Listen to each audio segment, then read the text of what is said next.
Welcome to mega vision news. నేను సోను వెంకటేష్. ముందుగా headlines చూద్దాం. ముగిసిన నామినేషన్ల పర్వం చివరి రోజున భారీగా తరలివచ్చిన రైతులు బ్యాలెట్ రూపంలో ఎన్నిక జరిగే అవకాశం.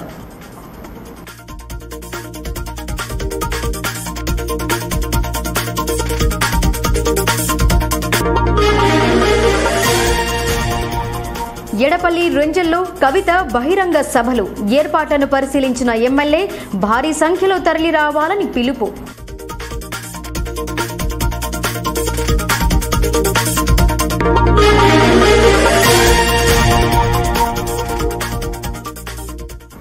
బీజేపీ టీఆర్ఎస్ పై మధుగౌడ్ ధ్వజం. నాటి హామీలు ఏమయ్యాయని ఎద్దేవా. కర్షకులకు కాంగ్రెస్ అండగా ఉంటుందని వెల్లడి.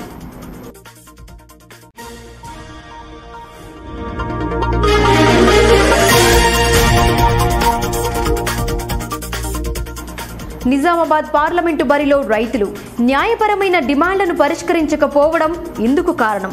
పెద్ద మొత్తంలో పత్రాలను అందించిన అన్నదాతలు.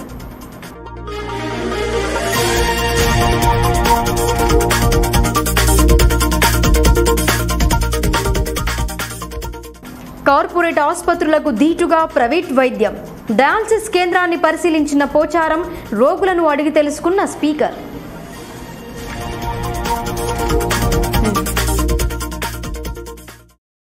నిజామాబాద్ పార్లమెంట్ ఎన్నికల్లో బీజేపీ అభ్యర్థిగా ధర్మపురి అరవింద్ నామినేషన్ వేశారు. శుక్రవారం మొదటి సెట్ దాఖలు చేసిన ఆయన తిరిగి సోమవారం మరో సెట్ పత్రాలను అధికారులకు అందజేశారు.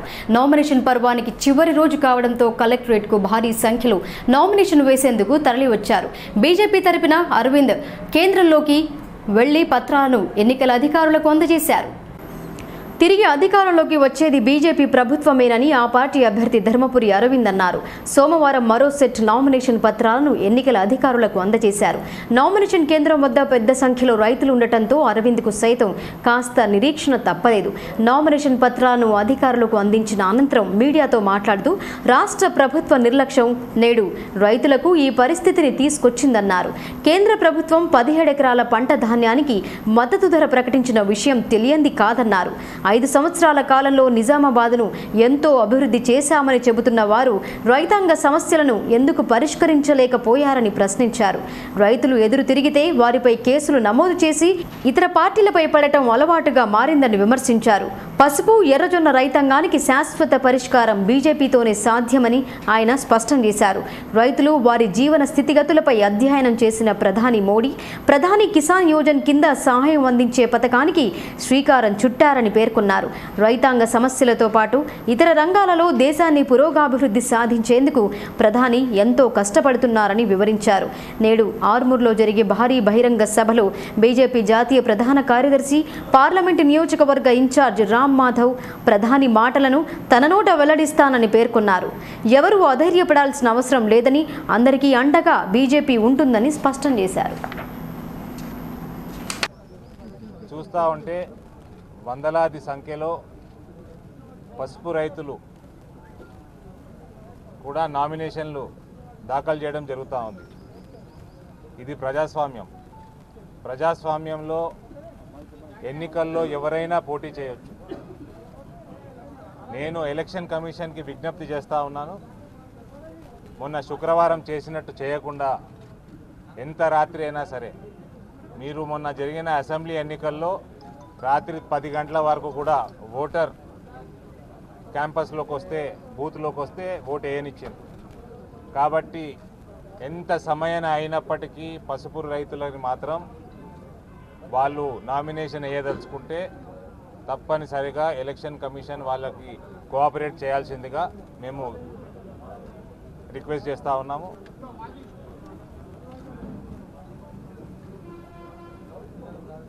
ఇవాళ సాయంత్రం జరిగే సభలో పసుపు రైతులకి సంబంధించి మంచి నిర్ణయాలు భారతీయ జనతా పార్టీ తీసుకోవడం జరిగింది. కేంద్ర ప్రభుత్వం కూడా దానికి సహకారం చేసింది. కాబట్టి ఆర్మూర్లో జరిగే సభని ప్రతి రైతన్నకి నేను విజ్ఞప్తి చేస్తూ ఉన్నాను. మీరు దయచేసి సభకి వచ్చి సభలో పసుపు పంట కోసం పునర్వైభవం దిశగా ఎటువంటి నిర్ణయాలు తీసుకోబోతున్నారో మీరు స్వయంగా వినాలని కోరుకుంటా ఉన్నాను. తెరాస పార్లమెంటు అభ్యర్థిగా పోటీలో ఉన్న సిట్టింగ్ ఎంపీ కవితను భారీ మెజార్టీతో గెలిపించాలని ఎమ్మెల్యే షకీల్ అన్నారు. దేశ చరిత్రలో ప్రపంచవ్యాప్తంగా గుర్తింపు తెచ్చిన కవితను గెలిపించి లోక్సభకు పంపాలని కోరారు.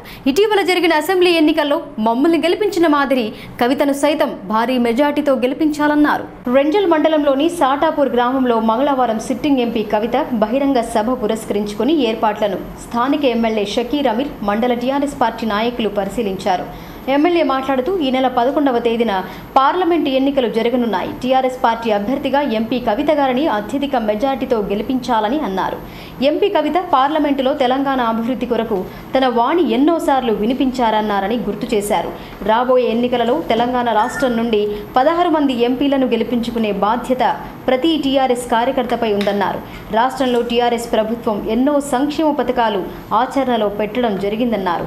కేంద్రంలో టీఆర్ఎస్ ప్రభుత్వం ద్వారా గెలిచే 16 మంది ఎంపీల ద్వారా తెలంగాణ అభివృద్ధి జరుగుతుందన్నారు. రాష్ట్రంలో ఎలాగైతే టీఆర్ఎస్ ప్రభుత్వానికి ఓట్లు వేశారో ప్రజలు అలాగే ఎంపీగా కవితకు ఓటు వేసి బంపర్ మెజార్టీ తీసుకురావాలన్నారు. రేపు జరిగే బహిరంగ సభకు అత్యధిక సంఖ్యలో టీఆర్ఎస్ పార్టీ కార్యకర్తలు, నాయకులు, ప్రజలు హాజరు కావాలన్నారు. ఈ కార్యక్రమంలో మండల టీఆర్ఎస్ పార్టీ అధ్యక్షుడు Bhumareddy, market committee vice chairman Dhananjay, ప్రధాన కార్యదర్శి రాఘవేందర్, టీఆర్ఎస్ పార్టీ నాయకులు రఫీవుద్దీన్, మౌలానా, సర్పంచ్లు ఎంఎస్ రమేష్, వికార్ పాషా, కలీంబేగ్, మాజీ సర్పంచ్లు, టీఆర్ఎస్ పార్టీ నాయకులు, కార్యకర్తలు పాల్గొన్నారు.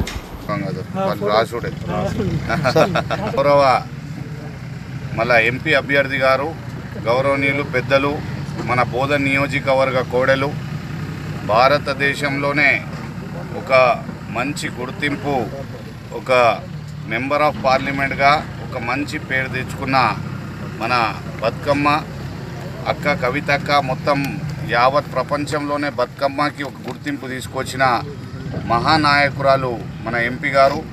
వారు రేపు మార్నింగ్ 8:30కి ఇక్కడ సాటాపూర్ గ్రామంలో రంజల్ మండల మీటింగ్ ఉంది. మళ్ళా రంజల్ మండల గ్రామస్తులు అందరు కూడా ప్రజలు పెద్ద ఎత్తున తరలి రావాలని అందరికీ నేను విజ్ఞప్తి చేస్తూ ఉన్నా. అలాగే ఇక ఎట్లయితే టీఆర్ఎస్ పార్టీని స్టేట్ ఎలక్షన్లో గెలిపించి గౌరవ ముఖ్యమంత్రి గారిని కేసీఆర్ గారిని ఇక్కడ సీఎం చేసుకున్నామో, అలాగే గౌరవ ఎంపీ కవితక్క గారిని కూడా ఆడ ఎంపీగా గెలిపించి మళ్ళా భారతదేశ ప్రభుత్వం తరఫున కూడా ప్రభుత్వంలో కూడా మనది ముఖ్యమైన పాత్ర మనం పోషించి తెలంగాణ రాష్ట్ర అభివృద్ధి కొరకు మీరు అందరూ కూడా మళ్ళా సహకరించాలా. మీ యొక్క ఆశీస్సులతోని పెద్ద ఎత్తున మళ్ళా టీఆర్ఎస్ పార్టీ ఇక్కడ ఒక గవర్నమెంట్లో ఉంటే అక్కడ కూడా భారతదేశ రాజకీయాల్లో కూడా ఉంటే మనకు అన్ని విధాలుగా అభివృద్ధి అయ్యే అవకాశాలు ఉంటాయి. కాబట్టి దయచేసి ప్రజలందరూ కూడా మళ్ళా దీవించి మళ్ళా టీఆర్ఎస్ పార్టీకి కారు గుర్తుకు ఓటేయాలా.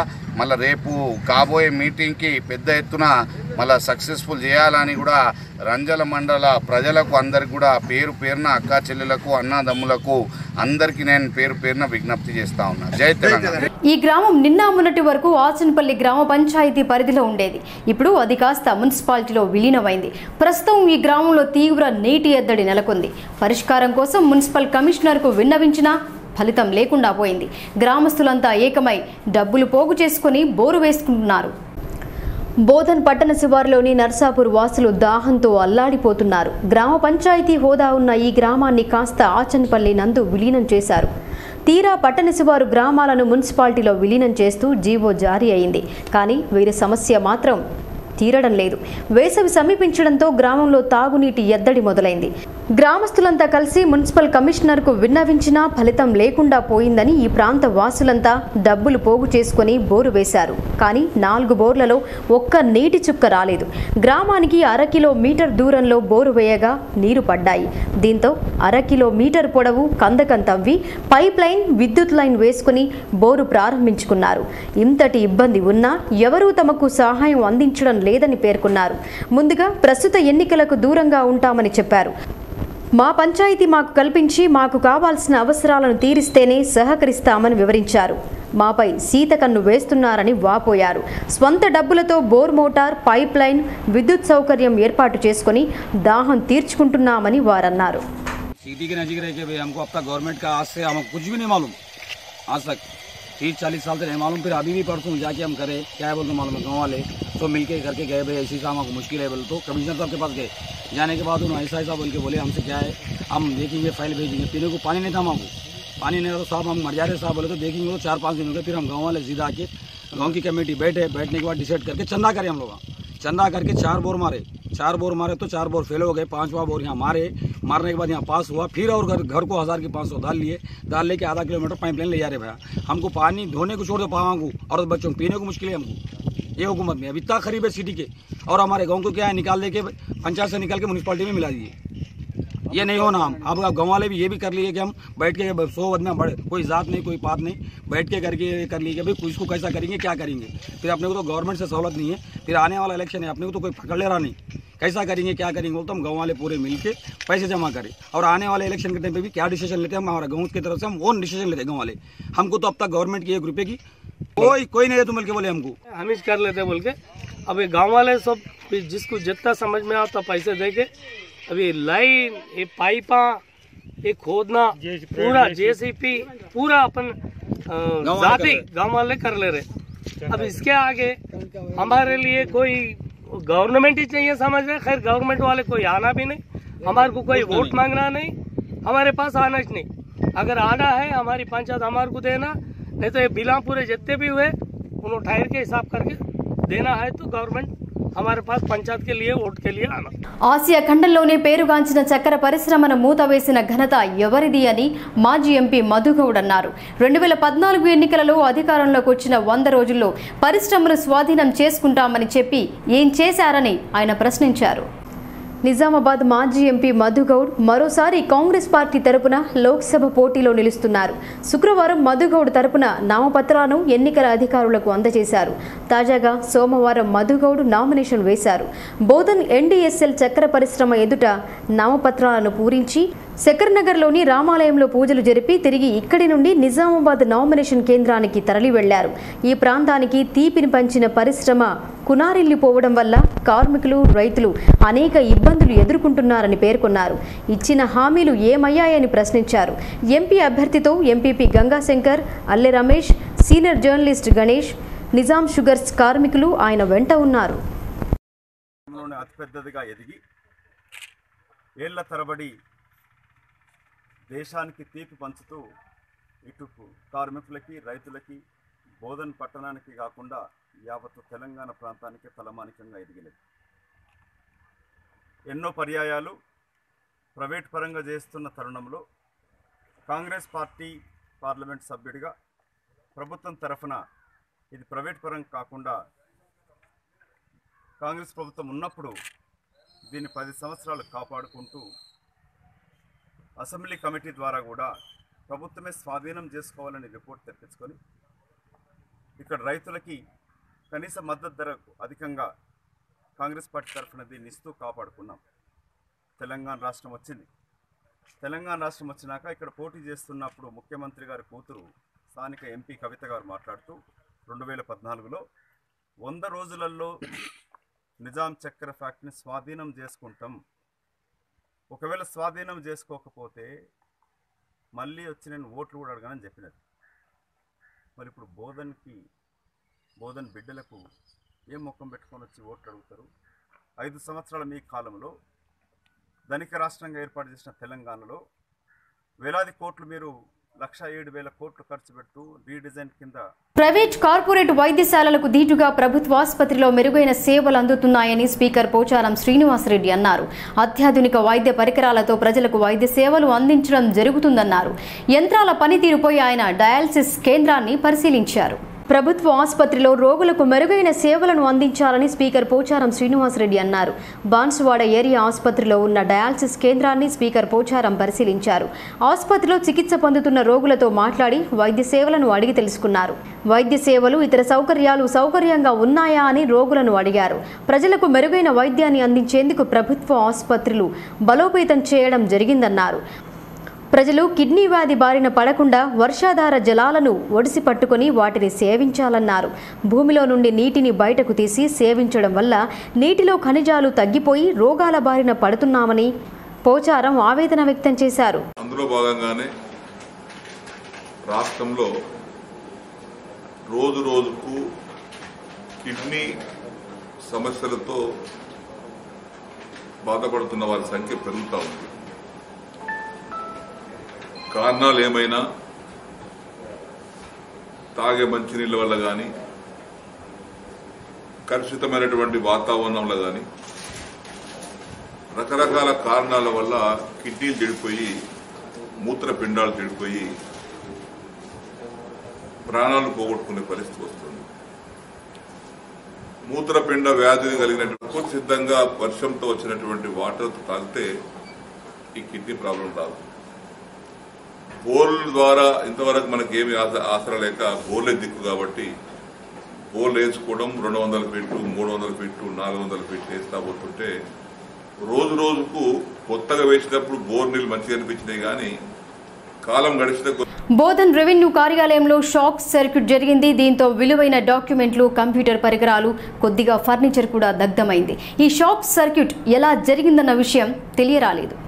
బోధన్ తహసీల్దార్ కార్యాలయంలో అగ్ని ప్రమాదం జరిగింది. ఈ ప్రమాదంలో కంప్యూటర్, ఇతర దస్త్రాలు, ఫర్నిచర్ దగ్ధమైంది. షాక్ సర్క్యూట్ వల్ల ఈ ప్రమాదం జరిగి ఉంటుందని అనుమానిస్తున్నారు. రెవెన్యూ కార్యాలయాలలో అగ్ని ప్రమాదం జరగడంపై పలువురు అనుమానం వ్యక్తం చేస్తున్నారు. గతంలో నిజామాబాద్ రెవెన్యూ కార్యాలయంలో సైతం ఇదే రీతిలో అగ్ని ప్రమాదం జరగడం వల్ల విలువైన దగ్ధం కావడం వల్ల అనేక రికార్డులు గల్లంతయ్యాయని అప్పట్లో దుమారం చెలరేగింది. బోధన్ కార్యాలయంలో సైతం జరిగిన అగ్ని ప్రమాదం యాక్సిడెంటల్ గా జరిగిందా లేక షాక్ సర్క్యూట్ అని కొట్టిపారేస్తున్నారా అనేది పలువురు అనుమానం వ్యక్తం చేస్తున్నారు. కంప్యూటర్లు దగ్ధం కావడంతో అందులో దాగి ఉన్న డాటా ఉందా లేక పూర్తిగా అగ్నికి బూడిదయ్యిందా అని పలువురు అనుమానం వ్యక్తం చేస్తున్నారు. పూర్తి స్థాయిలో ఎంక్వైరీ జరిపి ప్రమాదానికి గల కారణాలను వెల్లడించాలని పలువురు అభిప్రాయపడుతున్నారు.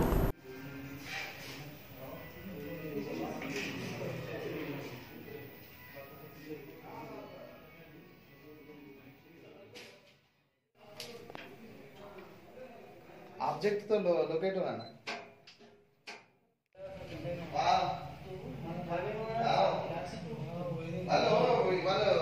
అట్లనే రెస్పాన్స్ లోక్సభ ఎన్నికలలో భాగంగా తెరాస అభ్యర్థిని కవిత ముమ్మర ప్రచారానికి శ్రీకారం చుట్టారు. ఎండలను దృష్టిలో పెట్టుకుని ఉదయం సాయంత్రం వేళలో సమావేశాలు, రోడ్ షోలు నిర్వహిస్తున్నారు. మంగళవారం ఎడపల్లిలో భారీ బహిరంగ సభను ఏర్పాటు చేస్తున్నారు. సభాస్థలిని ఎమ్మెల్యే షకీల్ పరిశీలించారు. పార్లమెంట్ ఎన్నికల్లో టీఆర్ఎస్ ఎంపీ అభ్యర్థి కల్వకుంట్ల కవితను భారీ మెజార్టీతో గెలిపించేందుకు పార్టీ కార్యకర్తలు, నాయకులు సైనికులుగా పనిచేయాలని బోధన్ ఎమ్మెల్యే మహమ్మద్ షకీల్ అమీర్ పిలుపునిచ్చారు. సోమవారం ఎడపల్లి మండల కేంద్రంలో కవిత ఎన్నికల ప్రచార బహిరంగ సభాస్థలం వద్ద చేపడుతున్న ఏర్పాట్లను ఎమ్మెల్యే షకీల్ పరిశీలించారు. ఈ సందర్భంగా పార్టీ కార్యకర్తలు, నాయకులతో సమావేశం నిర్వహించారు. అనంతరం ఏర్పాటు చేసిన విలేకరుల సమావేశంలో ఆయన మాట్లాడారు. ప్రజల ఆశీర్వాదంతోనే టీఆర్ఎస్ ప్రభుత్వం అధికారంలోకి వచ్చిందని, అదేవిధంగా ఎంపీ అభ్యర్థిగా పోటీ చేస్తున్న కల్వకుంట్ల కవితను కూడా భారీ మెజార్టీతో గెలిపించాలని ఆయన విజ్ఞప్తి చేశారు. ఈ సందర్భంగా నియోజకవర్గంలోని పార్టీ కార్యకర్తలు, ప్రజలు కవిత బహిరంగ సభ కార్యక్రమానికి పెద్ద ఎత్తున తరలివచ్చి విజయవంతం చేయాలని పిలుపునిచ్చారు. ఈ కార్యక్రమంలో టీఆర్ఎస్ మండల అధ్యక్షుడు శ్రీరామ్, ఎమ్మెల్యే సోదరుడు సోహెల్, సర్పంచ్లు ఆకుల మాధవి శ్రీనివాస్, గంగాప్రసాద్, నాయకులు మల్కారెడ్డి, ఎల్లయ్య యాదవ్, సతీష్, రజాక్, జె మోహన్ రెడ్డి, రవీందర్ గౌడ్, రమణ గౌడ్, అహ్మద్ ఖాన్, మహబూబ్, ఇస్తారి, రాములు, సూర్యకాంత్, గడ్డం గంగాధర్, గడ్డం శ్రీనివాస్, ఎన్ సుభాష్, శంకర్ తదితరులు పాల్గొన్నారు. ఏడ్పల్లి మండలంలో బోధన్ నియోజకవర్గంలో రేపు గౌరవ ఎంపీ అభ్యర్థి, టీఆర్ఎస్ పార్టీ ఎంపీ అభ్యర్థి గౌరవనీయులు మన బోధన్ నియోజకవర్గ కోడలు మన అక్క కవితక్క గారు ఏడ్పల్లి గ్రామానికి పొద్దున 9:30కు విచ్చేస్తా ఉన్నారు. రేపు ఏడ్పల్లి మండల హెడ్ క్వార్టర్స్లో పెద్ద ఎత్తున బహిరంగ సభ ఏర్పాటు చేసి మళ్ళీ ఏడ్పల్లి గ్రామ ప్రజలు, అన్నాదమ్ములు, అక్కా చెల్లెలు పెద్ద ఎత్తున దీంట్లో ఈ ప్రోగ్రాంలో వచ్చి మళ్ళీ పెద్ద ఎత్తున విజయవంతం చేయాలని అందరికీ విజ్ఞప్తి చేస్తున్నా. మీ యొక్క ఆశీస్సులతోనే ఇక్కడ టీఆర్ఎస్ రాష్ట్ర ప్రభుత్వం ఏర్పడింది. గౌరవ ముఖ్యమంత్రి కేసీఆర్ గారు మళ్ళా ముఖ్యమంత్రి అయ్యారు. కానీ భారతదేశ రాజకీయాల్లో తప్పనిసరి పరిస్థితిలో కీలకమైన పాత్ర టీఆర్ఎస్ పార్టీది ఉండాలా. ఎందుకు ఉండాలా అంటే తెలంగాణ రాష్ట్ర అభివృద్ధి కొరకు ఈరోజు మనకు మన రాజకీయాల్లో మన భారతదేశ రాజకీయాల్లో మన ఒక పాత్ర మన గవర్నమెంట్ ఆఫ్ ఇండియాలో కంపల్సరీ ఉండాలి. కాబట్టి మీ యొక్క ఆశీస్సులతోనే మళ్ళా కారు గుర్తుకు ఓటేసి భారీ ఎత్తున మన కవితక్క గారిని మళ్ళా మన నియోజకవర్గ కోడల్ని ఒక మహిళా నాయకురాలు భారతదేశం కాదు మళ్ళా మొత్తం ప్రపంచంలోనే మళ్ళా తెలంగాణ రాష్ట్రానికి ఒక గుర్తింపు తీసుకొచ్చి మళ్ళా రాష్ట్ర ప్రజల కోసం మళ్ళా నిజామాబాద్ జిల్లా ప్రజల కోసం బోధన్ ప్రజల కోసం నిరంతరంగా కృషి చేస్తున్న ఒక మహిళా నాయకురాల్ని పెద్ద ఎత్తున గెలిపియాలని రెండు చేతులు జోడించి మా ఏడ్పల్లి మండల గ్రామస్తులకు మండల మళ్ళా నాయకులకు కార్యకర్తలకు అందరికి కూడా పేరు పేరున నేను విజ్ఞప్తి చేస్తా ఉన్నాను. జై తెలంగాణ. ఓ ప్రైవేట్ వ్యాపార రంగ ప్రారంభోత్సవంలో బుల్లితెర తారలు సందడి చేశారు. ఎప్పుడూ టీవీలలో చూసే వారిని నేరుగా చూసేందుకు జనం తరలి వచ్చారు. కామెడీతో కడుపుబ్బా నవ్వించారు. దీంతో వేసవి సాయంత్రం కాస్త నవ్వులతో చల్లబడింది. నిజామాబాద్ జిల్లా డిచ్పల్లి మండలం రియల్ ఎస్టేట్ వ్యాపారంలో కొత్త పుంతలు తొక్కుతోంది. నిజామాబాద్ జిల్లా కేంద్రానికి దగ్గరలో ఉండటంతో రోజు రోజుకి ఇటు ఆర్మూరు వెళ్లడానికి అటు హైదరాబాద్ వెళ్లడానికి జాతీయ రహదారులు అనుకూలంగా ఉండటంతో మరియు రైల్వే స్టేషన్ సౌకర్యం తెలంగాణ విశ్వవిద్యాలయం 7వ బెటాలియన్ త్వరలో జక్రాన్పల్లి ఎయిర్పోర్ట్ ఏర్పాటుకు నిర్ణయించడంతో రియల్ వ్యాపార రంగం 3 పువ్వులు 6 కాయలుగా విరాజిల్లుతోంది. రియల్ వెంచర్ల డెవలపర్లు తమ వ్యాపారాన్ని అభివృద్ధి చేసుకుంటూ డిచ్పల్లి పరిసర ప్రాంతాల్లో నయా వెంచర్లను ఏర్పాటు చేస్తున్నారు.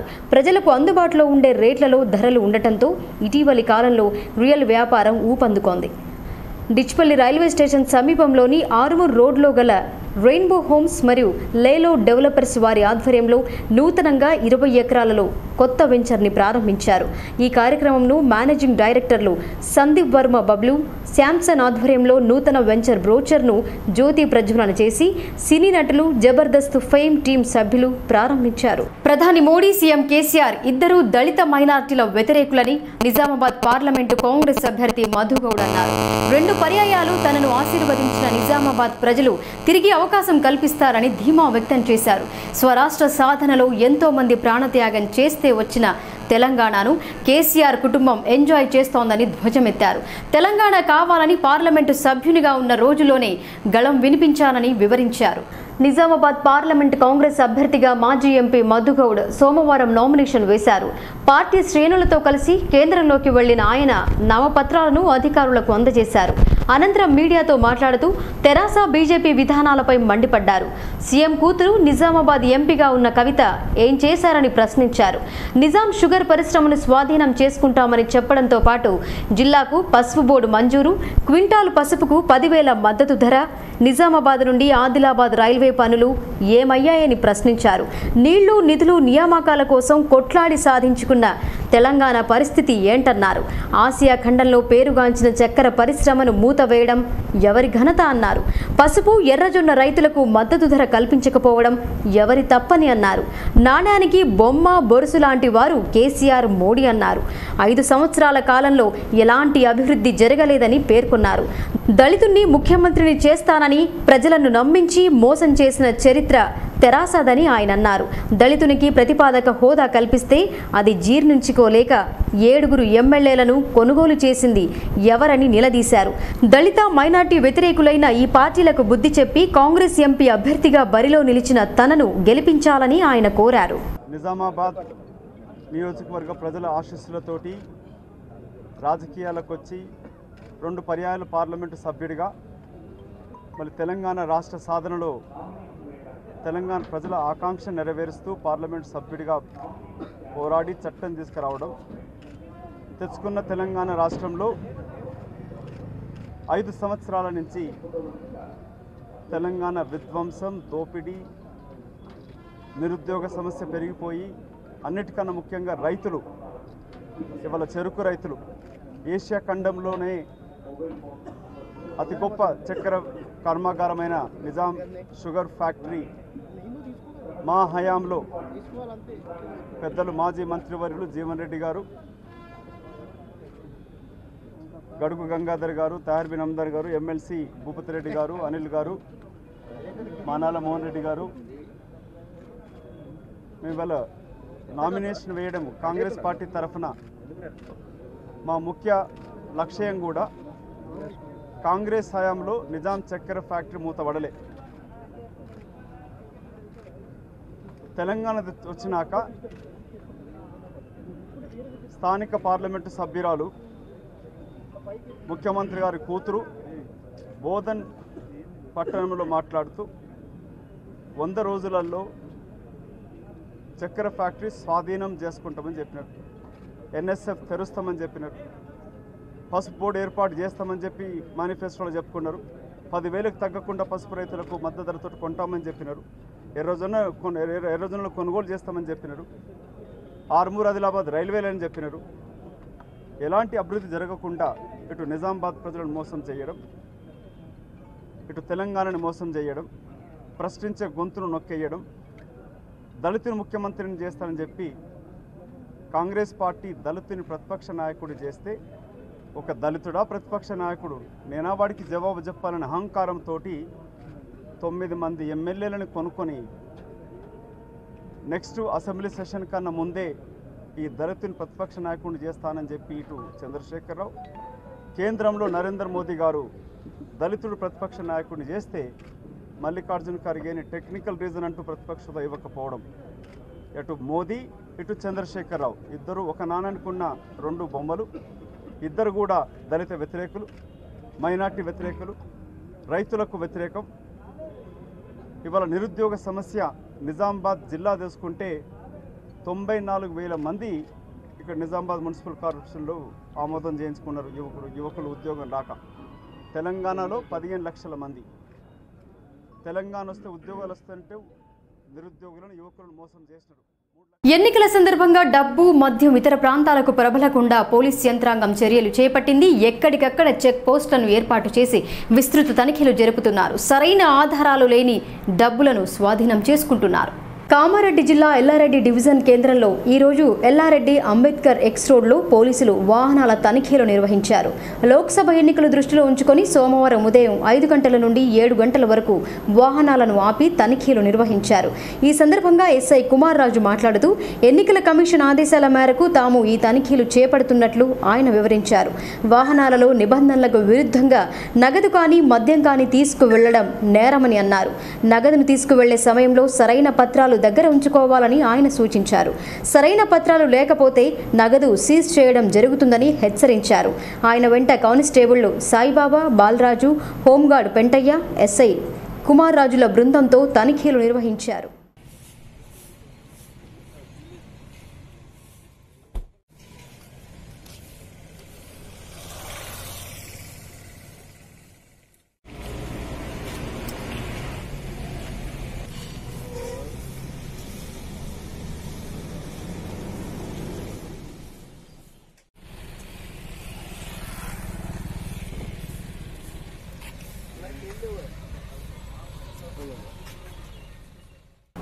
పిల్లలు ఆరోగ్యంగా ఎదగాలంటే వారికి మంచి పౌష్టికాహారం అందించాలని ICDS Bodhan division CDPO Lalithakumari తెలిపారు.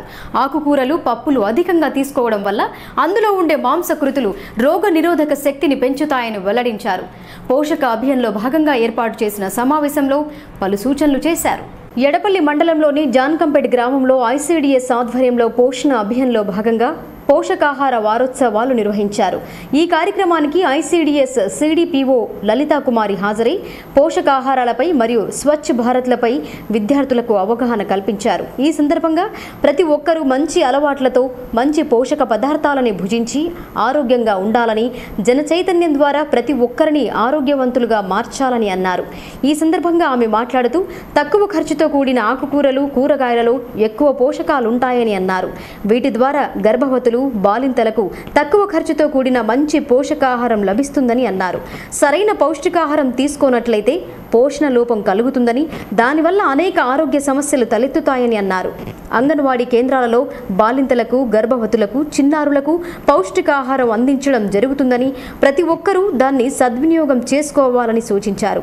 అలాగే అప్పుడే పుట్టిన బిడ్డలకు మొర్రిపాలు తాగించాలని, ఇందులో రోగనిరోధక శక్తి అధికంగా ఉంటాయని, బిడ్డ ఎదుగుదల బాగుంటుందని ఆమె స్పష్టం చేశారు. అలాగే మన చుట్టూ ఉన్న పరిసరాలను పరిశుభ్రంగా ఉంచుకోవాలని సూచించారు. ఈ కార్యక్రమంలో సూపర్వైజర్ వినోద, అంగన్వాడీ టీచర్లు హేమమాలిని, గోదావరి, లక్ష్మి, సుజాత, శశికళ, గంగామణి, గీత, సావిత్రి, సఫియా బేగం, మంజుల, ఆశా వర్కర్లు, వివోలు తదితరులు ఉన్నారు. ఆకుకూరలు తీసుకోవాలి, కూరగాయలు తీసుకోవాలి, పండ్లు తీసుకోవాలి, పాలు తీసుకోవాలి. ఓకేనా? ఇవన్నీ తీసుకోవడం వల్ల పాల పదార్థాలు కూడా తీసుకోవాలి. అలాగే రోజువారీ ఏదైనా 1-2 ఫ్రూట్స్ తీసుకోవాలి. ఇవన్నీ మనం ప్రతి పూట తింటున్నట్లయితే అది సంపూర్ణ ఆహారం తీసుకుంటున్నట్టు. చాలామంది లావ్ అవుతున్నామనో, టైం లేదనో, కాలేజ్కి వెళ్ళాలి, స్కూల్కి వెళ్ళాలి, ఎగ్జామ్, ఇవన్నీ కారణాల వల్ల ఒక పూట తిని ఒక పూట తినకుండా వచ్చేస్తున్నారు.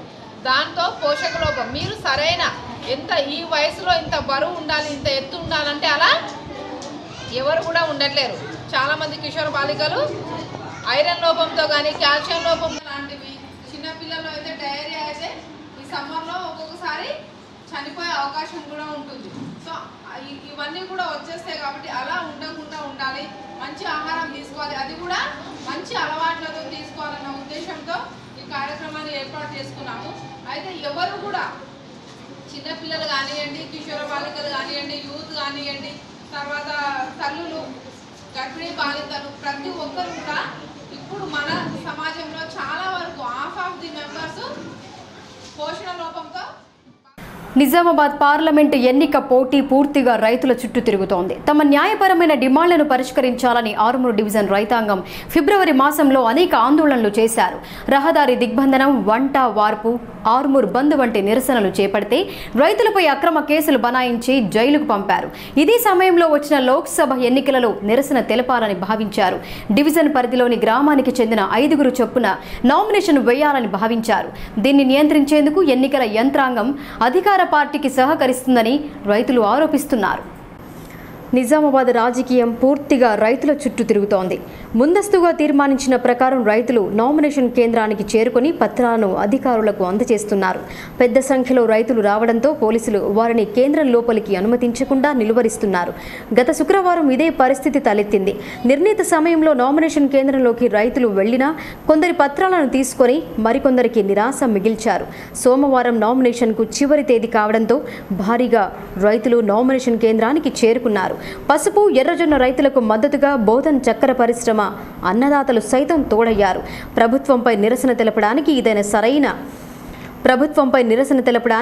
ఇది సరైన వేదిక అని భావిస్తున్నారు. కానీ మిగిలిన సమయం స్వల్పం కావడంతో మొదట రాజకీయ పార్టీల వారికి అనుమతి కల్పించి అటు తర్వాత రైతులను లోపలికి పంపిస్తున్నారన్న ఆరోపణలను జిల్లా ఎన్నికల సంఘం మూటగట్టుకుంది. అధికారుల తీరుపై రైతులు బహిరంగంగా విమర్శలు చేస్తున్నా విని విననట్టు వ్యవహరిస్తున్నారని రైతుల వాదన. ఇదిలా ఉంటే రైతులను నచ్చజెప్పి నామినేషన్ విత్డ్రా చేసుకునేలా జిల్లాకు చెందిన మంత్రి వేముల ప్రశాంత్ రెడ్డి ప్రయత్నం చేస్తున్నారు. తెరాస అభ్యర్థి కవితచే కమ్మర్పల్లి, భీమ్గల్, వేల్పూర్ మండలాల్లో ప్రచారం జరిపిస్తూ ఏప్రిల్ 11న ఎన్నికల అనంతరం ఎర్రజొన్న రైతులకు బోనస్ ప్రకటిస్తామని హామీ ఇస్తున్నారు. మద్దతు ధరను బీజేపీ ప్రకటించాలని, అందుకుగాను ప్రధాని ప్రాతినిధ్యం వహిస్తున్న వారణాసిలో 1000, అమేథీలో 1000 నామినేషన్ వేయాలని ఉచిత సలహా ఇస్తున్నారని రైతులు మండిపడుతున్నారు. ఇది తగనట్టుగా గతంలో ఎర్రజొన్న రైతులను ఆదుకున్న సర్కార్ తెరాస అని చెబుతూనే కాంగ్రెస్పై విమర్శలు చేస్తున్నారు. నామినేషన్ల ప్రక్రియ పూర్తి అయిన తర్వాత ఎంతమంది పోటీలో ఉంటారు, విత్డ్రా ఎంతమంది నామినేషన్ల ప్రక్రియ పూర్తి అయిన తర్వాత ఎంతమంది పోటీలో ఉంటారు, విత్డ్రా ఎంతమంది చేసుకుంటారు అనేది ప్రశ్నగా మిగిలింది. అందరూ పోటీలో ఉంటే ఎన్నిక జరుగుతుందా లేక వాయిదా పడుతుందా, లేక బ్యాలెట్ విధానం అమలు పరుస్తారా అనేది $1 మిలియన్ ప్రశ్న. ఎన్నికలు జరగకుండా చేస్తేనే ప్రభుత్వాలకు రైతుల పవర్ ఏంటో తెలుస్తుందని రైతులు గట్టిగా విశ్వసిస్తున్నారు. సీఎం కూతురి నియోజకవర్గంలో ఇలా జరిగిందని అందరూ చర్చించుకున్నప్పుడు రైతులకు న్యాయం జరుగుతుందని ఆశిస్తున్నారు. ఈ చర్యతో ఒక్కసారిగా కాంగ్రెస్ బీజేపీలు సైతం రైతు మంత్రాన్ని జపిస్తున్నారు. ఆకర్షక వ్యూహాలు పన్నుతూ ఎలాగైనా రైతులను నచ్చజెప్పి నామినేషన్ ఉపసంహరించుకునేలా జిల్లాకు చెందిన ఎమ్మెల్యేలు తంటాలు పడుతున్నారు. ఆర్మూర్, బాల్కొండ నియోజకవర్గాలకు చెందిన వారితో పాటు మిగతా ఎమ్మెల్యేలు సైతం తీవ్రంగా శ్రమిస్తున్నారు. ఉపసంహారాల చివరి నాటికి ఎవరు పోటీలో నిలుస్తారు లేక ఎన్నిక వాయిదా పడుతుందా అనే అంశంపై అందరూ ఉత్కంఠగా ఎదురుచూస్తున్నారు. కానీ రైతులు మాత్రం తాము వెనక్కి తగ్గే ప్రసక్తే లేదని ఖరాఖండిగా తేల్చి చెబుతున్నారు. ఇది నిజామాబాద్ పార్లమెంటు స్థానంలో నెలకొన్న పరిస్థితి. కామారెడ్డి జిల్లా నిజాం సాగర్ మండలం ముగ్దుంపూర్ గ్రామంలో కలుషిత నీరు తాగి 30కి పైగా గ్రామస్తులు అస్వస్థతకు గురైన సంఘటన ఒకటి సోమవారం నాడు చోటు చేసుకుంది. గ్రామంలోని బోయితాండా, సాతెల్లి గల్లీలకు ప్రతినిత్యం సింగిల్ ఫేజ్ బోరుబావి ద్వారా నీరు సరఫరా అవుతోంది. ఈ క్రమంలో నీటిని తాగిన గ్రామస్తులకు వాంతులు, విరేచనాలయ్యాయి. దీంతో గ్రామస్తులు వైద్య సిబ్బందికి సమాచారం అందించడంతో గ్రామంలో వైద్య శిబిరం ఏర్పాటు చేసి బాధితులకు చికిత్స అందించారు. పరిస్థితి విషమంగా ఉన్న కొందరికి చికిత్స నిమిత్తం బాన్సువాడ ఆసుపత్రికి తరలించారు. నిజాం సాగర్ మండలం ముగ్దుంపూర్ గ్రామంలో ఆదివారం అర్ధరాత్రి నుంచి గ్రామంలోని బోయితాండా, సాతెల్లి కాలనీ వాసులు వాంతులు, విరేచనాలు కావడంతో ఆందోళనకు గురయ్యారు. ఈ 2 కాలనీల్లో ఉన్న ప్రతి ఇంటికి ఒకరి చొప్పున అస్వస్థతకు గురయ్యారు. రాత్రి వరకు తమ కుటుంబానికి మాత్రమే జరిగిందనుకున్న కాలనీ వాసులు ఇతర కుటుంబాలకు కూడా ఇలానే జరిగిందని తెలియడంతో ఆందోళనకు గురయ్యారు. సుమారు 2 కాలనీల్లో 30కి పైగా వ్యక్తులు వాంతులు, విరేచనాలకు గురయ్యారు. సోమవారం ఉదయం కొందరు ఆసుపత్రికి వెళ్లి చికిత్స చేయించుకోగా మిగతా వారు బయటకు వెళ్లడానికి కుదరకపోవడంతో వైద్య సిబ్బంది గ్రామానికి చేరుకుని వైద్య శిబిరం ఏర్పాటు చేశారు. గ్రామంలో ఉన్న సింగిల్ ఫేజ్ బోర్బావి నీరు కలుషితం కావడంతో ఇలా జరిగి ఉండవచ్చని వైద్య సిబ్బంది తెలిపారు. ప్రస్తుతం పరిస్థితి అదుపులో ఉందని వైద్యులు తెలిపారు. 2 పిల్లలు చదువుకుంటారు. ఒకరు కొత్తూరు స్కూల్, ఒకరు మోడల్ స్కూల్లో నిజాం సాగర్లో. ఇక మోషన్స్ వాంతులు అయినాయి రాత్రి 1 గంట నుంచి. పిల్లలు ఇక నైట్ 1 గంట నుంచి జ్వరాలు వచ్చి పన్నారు. జ్వరము ఇక మోషన్స్, వాంతులు అవి చేస్తారు. మా పిల్లలకు ఇప్పుడు రాత్రి నుంచి కాకు వాంతులు, మోషన్స్ ఏం తినే ఎనుకుతలేదు. ఏం తిన పెట్టినా మొత్తం కక్కేసేస్తుంది. మొత్తానికి మాకు ఒకళ్ళకి కాదు కదా, గల్లీ మొత్తం పిల్లలకి ఒకళ్ళకి అన్ననేమో ఎండ వాళ్ళక జ్వరం వచ్చింది అన్నట్టు మనం ఆలోచించుకుంటాము. ఇలా ఎందుకు అవుతుంది? మాకు డాక్టర్ల పొద్దున 2 వచ్చారు. వాళ్ళు ఏమైనా చెప్పినట్టుంది. ఆమె వచ్చింది, చూసింది, అది గ్లూకోజ్ పొడి ప్యాకెట్లు ఇచ్చి పోయింది 2.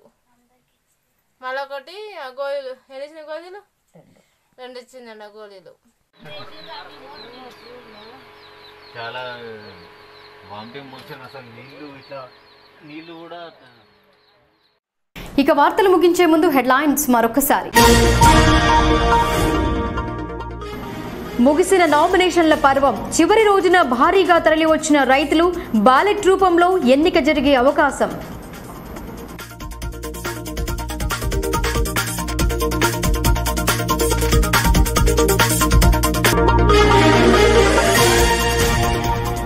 ఎడపల్లి, రెంజల్లో కవిత బహిరంగ సభలు ఏర్పాట్లను పరిశీలించిన ఎమ్మెల్యే భారీ సంఖ్యలో తరలి రావాలని పిలుపు.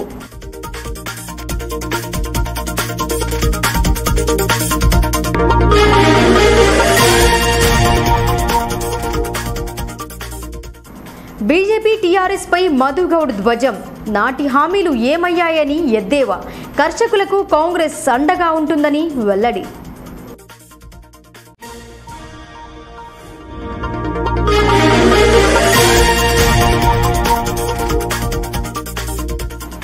నిజామాబాద్ పార్లమెంటు బరిలో రైతులు న్యాయపరమైన డిమాండ్లను పరిష్కరించకపోవడం ఇందుకు కారణం. పెద్ద మొత్తంలో పత్రాలను అందించిన అన్నదాతలు.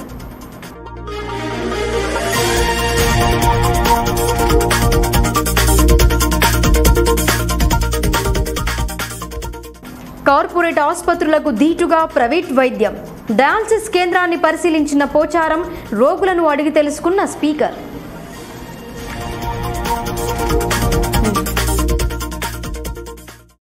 ఇవి బులెటిన్ విశేషాలు. చూస్తూనే ఉండండి మెగా విజన్ న్యూస్.